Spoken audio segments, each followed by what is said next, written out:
ब्रह्म सत्यम सर्वदा।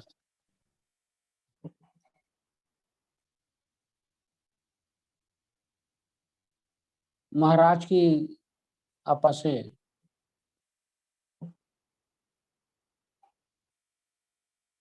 आज का जो विषय है पवित्र जीवन, उस संगत के सामने दास रखने का प्रयास कर रहा है।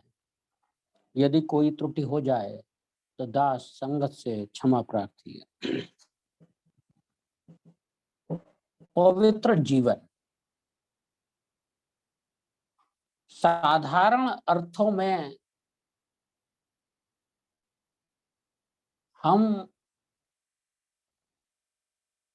पवित्रता का मतलब स्वच्छता से समझते हैं, लेकिन सत्पुरुषों के विचार में ये पवित्र जीवन क्या है, आज हम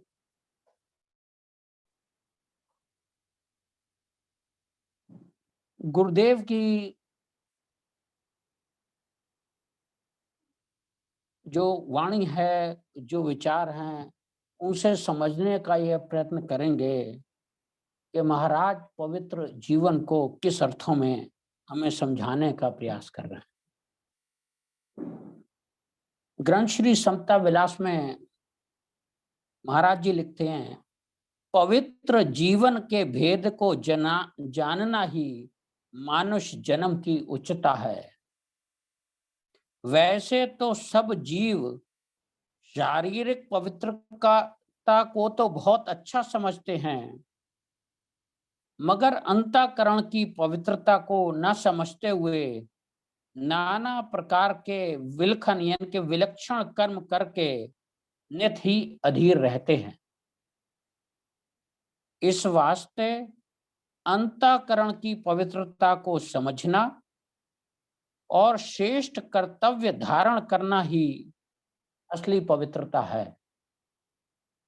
जब तक अंतःकरण की पवित्रता को न समझा जावे, तब तक कभी भी निर्मल कर्म में उत्साह पैदा नहीं होता और निर्मल कर्म के न धारण करने से मलिन कर्म अवश्य करने पड़ते हैं, जो परम दुख और अशांति के देने वाले होते हैं।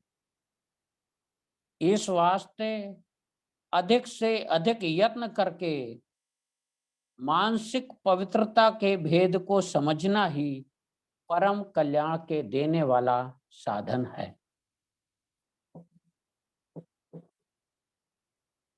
महाराज जी बता रहे हैं कि सब जीव शारीरिक पवित्रता को ही बहुत अच्छा समझते हैं, मगर अंतःकरण की पवित्रता को न समझते हुए नाना प्रकार के विलक्षण कर्म करके नित ही अधीर रहते हैं।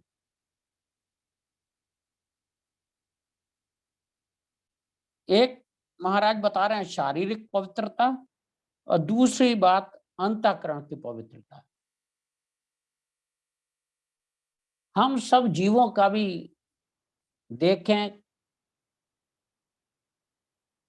जिस बात को हम अधिक महत्व देते हैं वो शारीरिक पवित्रता ही है। हम कोई भी कार्य करें, चाहे वो सांसारिक कार्य हो या कोई धार्मिक कार्य हो, तो हम विशेषकर धार्मिक कार्यों में शारीरिक पवित्रता पर अधिक ध्यान देते हैं। और अगर हम पूरी जीवन की दृष्टि पर अपने नजर डालें तो हम देखते हैं कि हमारा जीवन अपने सांसारिक कार्यों को करने के साथ साथ शारीरिक पवित्रता पर ही निर्भर करता है।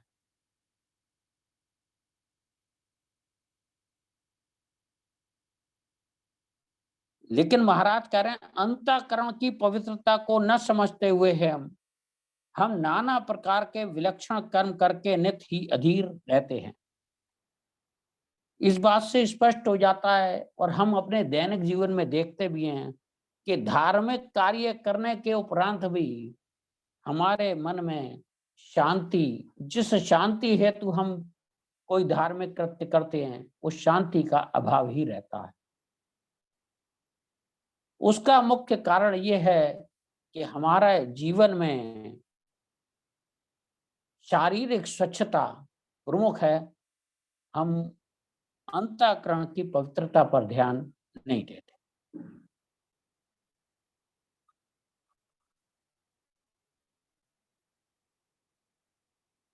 तो विचार करने की बात यह है कि हमारी अंतःकरण की पवित्रता क्या है, कैसे हासिल हो, और शारीरिक पवित्रता में हमें कहाँ पे एक सीमा रेखा बनानी होगी, जिससे हम शारीरिक पवित्रता को एक सीमा के अंदर रखते हुए अपने अंतःकरण की पवित्रता पर ध्यान दे सके।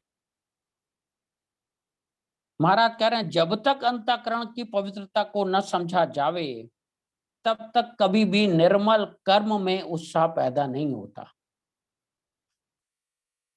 और निर्मल कर्म के न धारण करने से मलिन कर्म अवश्य करने पड़ते हैं, जो परम दुख और अशांति के देने वाले होते हैं। इस वास्ते अधिक से अधिक यत्न करके मानसिक पवित्रता के भेद को समझना ही परम कल्याण के देने वाला साधन है।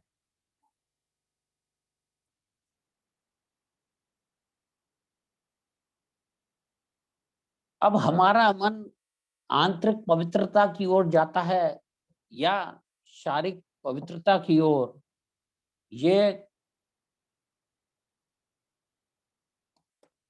बहुत ही विचारणीय प्रश्न है। हम देखें, हम अपने जीवन में शारीरिक पवित्रता पर कितना जोर देते हैं, किस तरीके से शारीरिक पवित्रता के लिए अपने दैनिक कर्म करते हैं। हम सुबह उठते हैं, शारीरिक पवित्रता के लिए हम नहाते हैं, धोते हैं। आज से 20, 30 या 40 वर्ष पहले हमारी शारीरिक पवित्रता के लिए अधिकतर हम लोग मिट्टी से ही शरीर को पवित्र कर लेते थे, मुल्तानी मिट्टी का ही प्रयोग कर लेते थे। धीरे धीरे हमारे जीवन में नहाने का साबुन और कपड़े धोने का साबुन और शैम्पू आ गए, यानी कि शारीरिक पवित्रता पर हमारा ध्यान और गहरा हो गया। समय के साथ साथ हमारे बाथरूम में शारीरिक पवित्रता के नए नए उत्पाद भी आने लग गए। हम देखें, हमारे बाथरूम में कितने ऐसे आइटम आ गए जो शारीरिक पवित्रता की ओर हमारा ध्यान आकर्षित करते हैं। हम शारीरिक पवित्रता को कितने अर्थों में सही तरीके से समझते हैं, ये हमारे बाथरूम में रखे आइटम बता सकते हैं कि हमारे लिए शारीरिक पवित्रता कितनी महत्वपूर्ण है। जो काम पहले मिट्टी से हो सकता था, उसके लिए साबुन आए, फिर शैम्पू आए, और आज के युग में mouth wash, hand wash, face wash, body wash, body cleanser, तमाम तरीके के ऐसे आइटम आ गए जिससे ये प्रतीत होता है कि हमारे लिए शारीरिक पवित्रता कितनी लाजमी है, या शारीरिक पवित्रता के प्रति हमारा ध्यान कितना ज्यादा है। हम शारीरिक पवित्रता के प्रति कितना ज्यादा जागरूक है। क्या हम अपनी बुद्धि की पवित्रता या मन की पवित्रता, अंतःकरण की पवित्रता के प्रति भी इतना जागरूक हैं? ये हमारी बुक शेल्फ बता सकती है कि उसमें कितनी धार्मिक किताबें हैं जो हमारी बुद्धि या अंतःकरण को पवित्र करने में सहयोग प्रदान कर सकती है।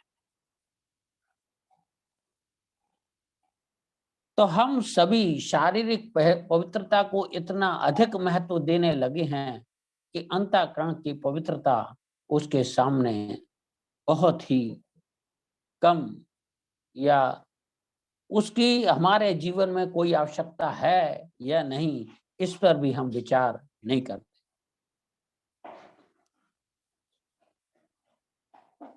महाराज कह भी रहे हैं कि अंतःकरण की पवित्रता को यदि हम ना समझें तब कभी भी निर्मल कर्म में उत्साह पैदा नहीं होता, और निर्मल कर्म के ना धारण करने से मलिन कर्म अवश्य करने पड़ते हैं। अब देखें मलिन कर्म कैसे करते हैं। हम अपने शरीर से बहुत सारे अपवित्र कार्य करते हैं। हम रिश्वत लेते हैं, दूसरों को दुख देते हैं, दूसरों को कष्ट देते हैं, अपने हाथों से शरीर से अपवित्र कार्य करते हैं, मन से अपवित्र कार्य करते हैं, बुद्धि से अपवित्र विचारों को अपने जीवन में स्थान देते हैं।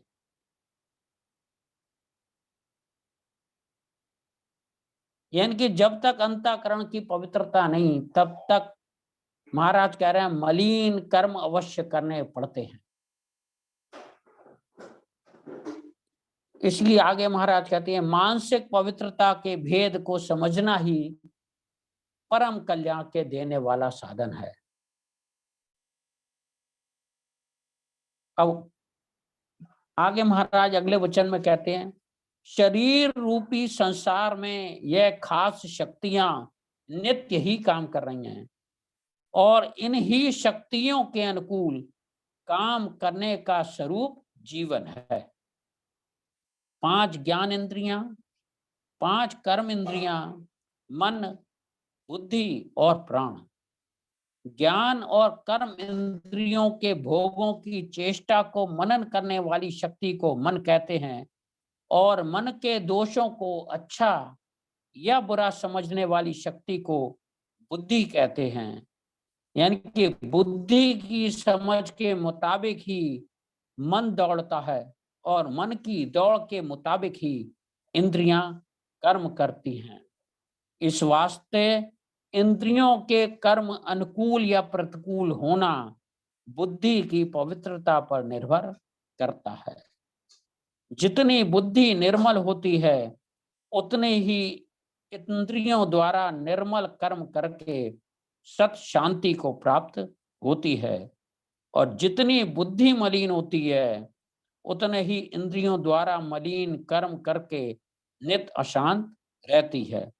इस वास्ते तमाम जीवन का आधार बुद्धि की पवित्रता के मुताबिक है, और बुद्धि की पवित्रता को ही असली पवित्रता कहते हैं। तो महाराज कह रहे हैं कि बुद्धि की पवित्रता ही असली पवित्रता है। यदि बुद्धि हमारी पवित्र नहीं तो इसके निर्णय भी पवित्र नहीं, और जब इसके निर्णय नहीं पवित्र होंगे तो हमारा मन अपवित्र कार्यों को करने के लिए हमारी इंद्रियों को प्रेरित करेगा, और हमारी इंद्रियां उसी के मुताबिक कार्य करेंगी।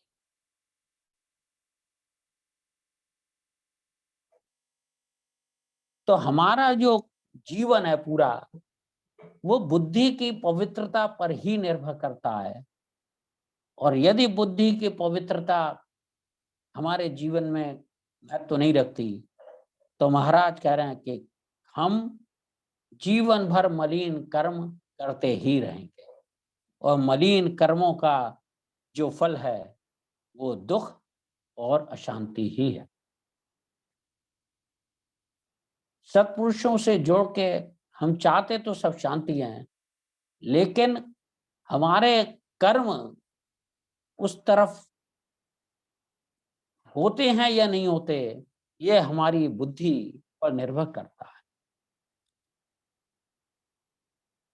महाराज क्या बोल रहे हैं, भव सागर के तरन को निर्मल करे विचार, सत संगत सत सीख को निश्चय मन में था।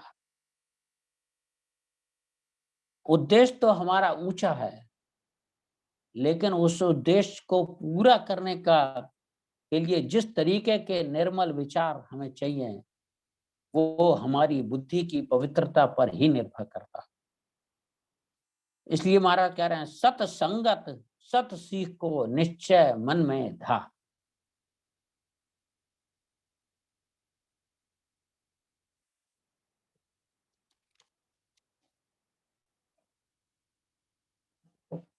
अब बुद्धि की पवित्रता कैसे हो, इसके लिए भी महाराज अगले वचन में कहते हैं, बुद्धि की पवित्रता सत विचार, सत आचार, सत विश्वास और सत यतन से ही हो सकती है। बुद्धि की पवित्रता सत विचार, सत आचार, सत विश्वास और सत यतन से ही हो सकती है। वास्तव में परम पवित्र स्वरूप तो एक जीवन शक्ति आत्मसत्ता ही है, जो तमाम खेदों और विकारों से न्यारी है और नित्य परिपूर्ण आनंद स्वरूप है। उसी शक्ति को परमेश्वर, ब्रह्म, ज्ञान आदि अनंत नामों से सिद्धों ने उच्चारण किया है, और वह ही शक्ति बुद्धि के परे प्रकाश कर रही है। ऐसी महाशक्ति के परायण जब बुद्धि होती है, तब असली शुद्धि को प्राप्त होती है, और उस महाशक्ति के विचार को सत विचार कहते हैं। और उस शक्ति के परायण होकर के निर्मल कर्म करके शरीर द्वारा करने, इसको सत आचार कहते हैं। और उसी शक्ति का अधिक से अधिक विश्वास दृढ़ होना ही सत विश्वास है, और उसी शक्ति के अनुभव करने का यतन ही सत यतन है। तो महाराज कह रहे हैं कि बुद्धि की पवित्रता के लिए चार बातें: सत विचार, सत आचार, सत विश्वास और सत यतन।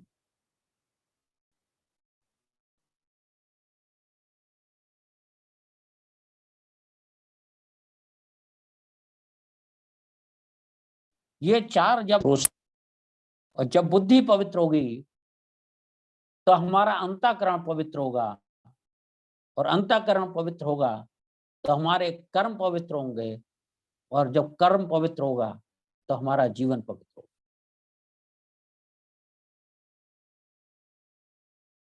अब महाराज कह रहे हैं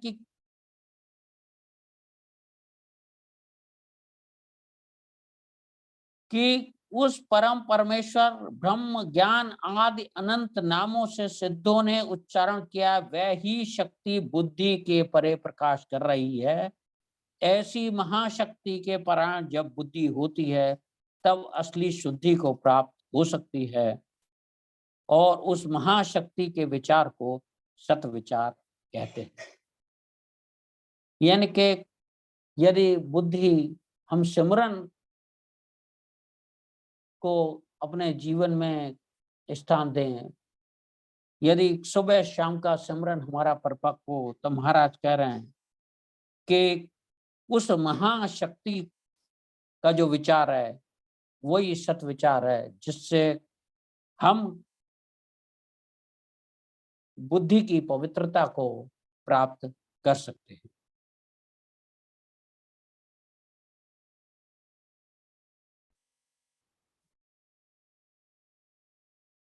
हम सब पढ़ते हैं, सुनते हैं, लेकिन उस पे हमारा आचरण कितना होता है, ये ही निर्भर करता है कि हमारी बुद्धि या हमारा अंतःकरण पवित्र हो रहा है अथवा नहीं। महाराज वाणी में लिखते हैं, सत पढ़िए, सत सुनिए, सत कीजिए निध्यास, ए विद यतना जो धरे, तिस मन हो प्रकाश। यानी कि सत पढ़ना, महाराज कह रहे हैं सत पढ़िए, सत सुनिए और सत कीजिए निध्यास। यानी कि हम अपने आचरण में भी जो सत पढ़ रहे हैं, जो सुन रहे हैं, उससे हम अपने आचरण में भी लाए, तब महाराज कह रहे हैं इस विधि से जो यत्न करता है उसका मन में प्रकाश उत्पन्न होता है, यानी कि उसका अंतःकरण पवित्र होता है। इसी को महाराज कह रहे हैं कि हम सत्पुरुषों के जीवन को यदि हम पढ़ें और उस पर आचरण करें, तब हमारे कर्म निर्मल हों और हमारी जीवन पवित्र हो।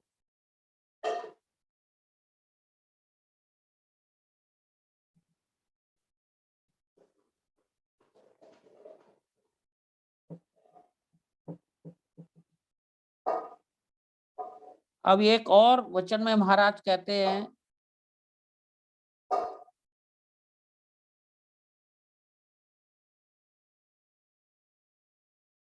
ऐसे महाप्रभु परम तत्व शुद्ध चेतन स्वरूप के अनुराग के बल से बुद्धि असली पवित्रता को प्राप्त होती है और सत शांति को अनुभव करती है। बुद्धि त्रैगुण अहंकार कर्तापन को धारण करके त्रैगुणी वासना में नित ही चलायमान होकर के इंद्रियों के शुभ अशुभ कर्म करके नित ही अधीर रहती है और सच शांति को प्राप्त नहीं हो सकती। इस वास्ते यह अहंकार ही परम मलिनता का स्वरूप है।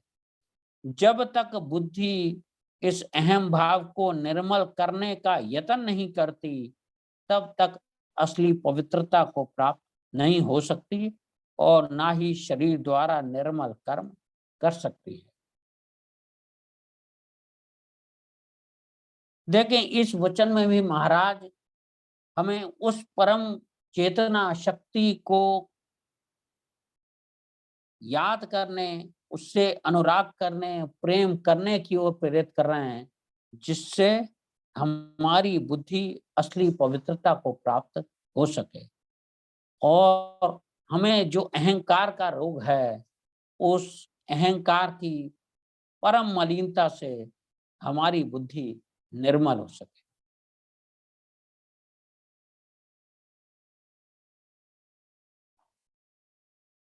जब तक महाराज कह रहे हैं असली पवित्रता को प्राप्त नहीं हो सकती और ना ही शरीर द्वारा निर्मल कर्म कर सकती है। हो सकता है प्रारब्धवश, देखें, एक सदना कसाई का हमने दृष्टांत सुना है। प्रारब्धवश शारीरिक कर्म उसके भले ही पवित्र नहीं थे, लेकिन मन की और अंतःकरण की पवित्रता को हम देखें तो उनका जीवन कितना उच्च जीवन था। ऐसे ही जब तक हम शारीरिक पवित्रता पर जोर देते रहें और मानसिक पवित्रता या अंतःकरण की पवित्रता पर हमारा विश्वास न हो, तब तक हमारे जीवन में कोई भी निर्मल कर्म नहीं बन सकता। हमने अंगुलीमाल का जीवन पढ़ा है। जब तक उसके कर्म निश्चित रूप से पहले मलिन कर्म थे, लेकिन जैसे ही उनकी बुद्धि पवित्र हुई, पूरा उनका जीवन बदल गया। ऐसे ही हमारे जीवन में भी महाराज कह रहे हैं कि यदि हम निर्मल कर्मों, हम चाहते हैं कि हमारे शरीर द्वारा निर्मल कर्म हो, तो ये आवश्यक है कि हमारी बुद्धि की पवित्रता अत्यंत लाजमी है।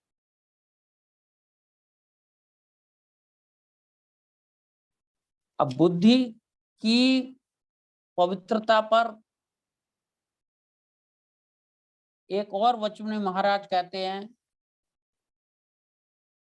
कि सत अनुराग के बल से तमाम मानसिक दोषों से पवित्रता हासिल करनी, यानी काम, क्रोध, लोभ, मोह व अहंकार जो वासना का स्वरूप है, इन पर विजय प्राप्त करनी ही परम पवित्रता और परम उच्चता है। अब समझे, जब तक हमारी बुद्धि अंतःकरण पवित्र नहीं होता, तब तक हमारे अंदर काम, क्रोध, लोभ, मोह और अहंकार, ये विकार खड़े ही रहेंगे। तो महाराज कह रहे हैं कि सत अनुराग के बल से इन दोषों से पवित्रता हासिल की जा सकती है। और महाराज कह रहे हैं इन पर विजय प्राप्त करना ही परम पवित्रता है। और परम उच्चता है। यानी सतनाम की दृढ़ता से तमाम शारीरिक कर्म फल प्रभु आज्ञा में समर्पण करने से तमाम इंद्रिय के भोगों से उपरामता प्राप्त होती है, जो सर्व दोषों को नाश करने वाली और परम पवित्रता आत्म स्थिति के देने वाली है।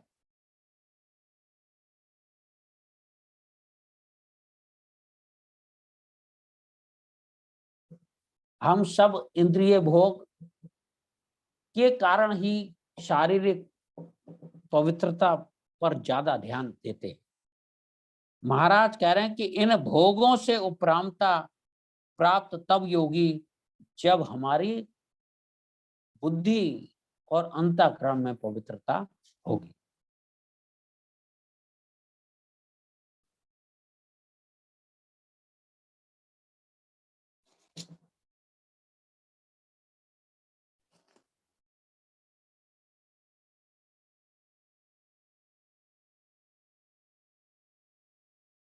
पवित्रता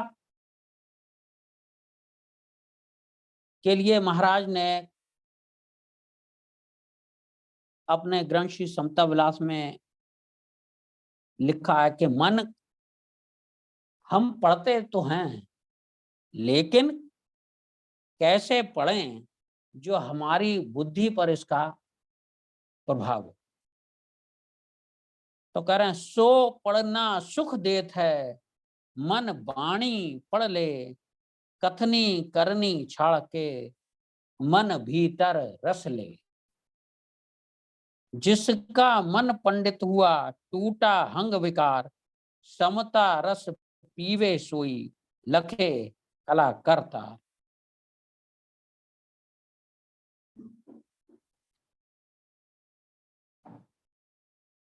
तो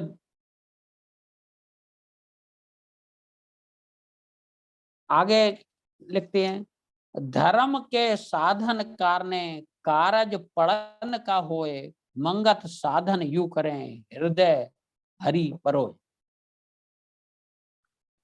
तो हमारे लिए हमारी बुद्धि की पवित्रता के लिए ये आवश्यक है कि हम सब जो महाराज के ग्रंथ या जो भी सत्पुरुषों द्वारा रचित ग्रंथ प्रभु कृपा से हम सबको प्राप्त हुए हैं, उनको बार बार उनका निध्यासन करने से, पढ़ने से हमारी बुद्धि में जो प्रकाश उत्पन्न होगा वह ही हमारी बुद्धि और मन की पवित्रता या अंतःकरण की पवित्रता को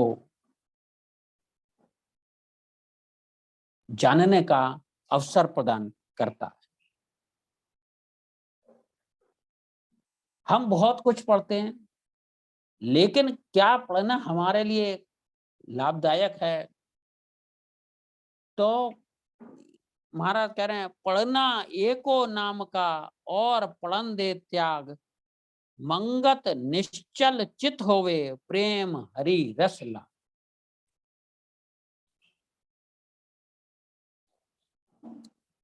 यहां भी महाराज ने उस पढ़ने की बात कही है जिससे हमारी बुद्धि, जिससे हमारा चित्त यानी कि मन निश्चल हो जावे और हमारा मन ईश्वर के प्रेम में लग जावे, जिससे हम अपने जीवन में जो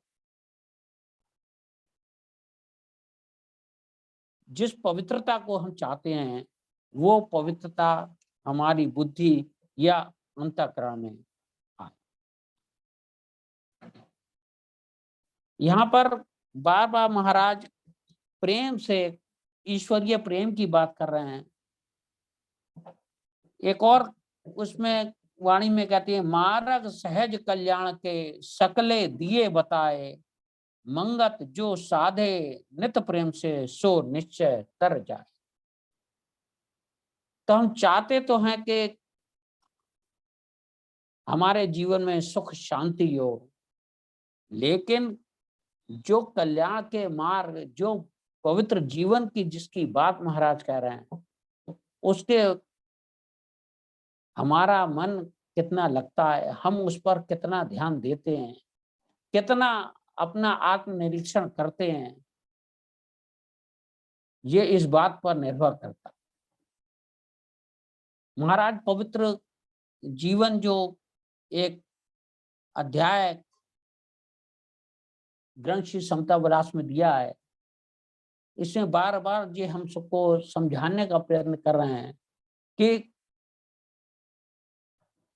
जीवन की पवित्रता तभी निर्भर है, तभी हो सकती है जब हमारी बुद्धि पवित्र हो, हमारा अंतःकरण पवित्र हो। और ये तब हो सकता है, महाराज कह रहे हैं, जो साधे नित प्रेम से सो निश्चय तर जाए। मार्ग सहज कल्याण के सकले दिए बताए, मंगत जो साधे नित प्रेम से सो निश्चय तर जाए। तो प्रभु हम सबको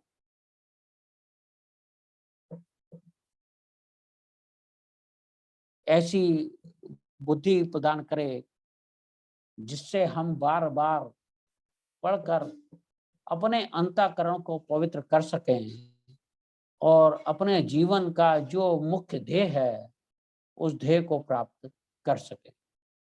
ओम ब्रह्म सत्यम सर्वम।